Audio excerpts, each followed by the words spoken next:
आषाढी एकादशी म्हणजेच विठुरायाच्या दर्शनासाठी लाखो वारकऱ्यांची पंढरीकडे जाणारी वारी. मात्र या भक्तीच्या सोहळ्यात समाजातील उपेक्षित, निराधार आणि गरजू बांधवांच्या चेहऱ्यावर हास्य फुलविण्याची माणुसकीची वारी आस्था फाउंडेशन संचलित आस्था रोटी बँकेने घडवून आणली. भुकेल्याच्या पोटी अन्नाचा घास म्हणजेच खरी देवपूजा या भावनेतून आषाढी एकादशीच्या पावन पर्वानिमित्त शेकडो गरजू नागरिकांना फराळाचे वाटप करण्यात आले. कार्यक्रमाची सुरुवात श्री विठ्ठल पांडुरंगाच्या प्रतिमेचे पूजन करून भक्तिमय वातावरणात झाली. उपस्थित मान्यवरांच्या हस्ते फराळ वाटपाचा शुभारंभ करण्यात आला. या प्रसंगी श्री सिद्धेश्वर देवस्थानचे मानकरी राजशेखर हिरेअब्बू, उद्योगपती महेश भंडारी, उद्योजक ओमप्रकाश दरक, सौ प्रांजल मोहिकार तसेच सामाजिक कार्यकर्ते राजू औशेट्टी, शिवानंद नागणसुरे प्रमुख पाहुणे म्हणून उपस्थित होते.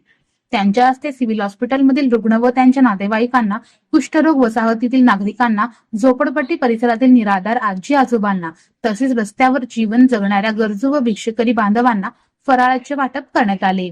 यावेळी प्रमुख पाहुण्यांनी आस्था रोटी बँकेचे कौतुक केले. या सेवाभावी उपक्रमासाठी आस्था रोटी बँकेच्या सदस्य विजय चंचुरे, नीलिमा हिरेमठ, छाया गगणे, विनोद भोसले, पुष्कर पुकाळे, श्रीदेवी बिराजदार, सपना कांबळे, लक्ष्मी कुलकर्णी, मंजुषा डोईफोडे, दत्तात्रेय दळवी, अविनाश माचरला, संगीता चंचुरे, अनिता तालिकोटी, गीता दळवी, अंबादास तसेच सर्व स्वयंसेवकांनी परिश्रम घेतले.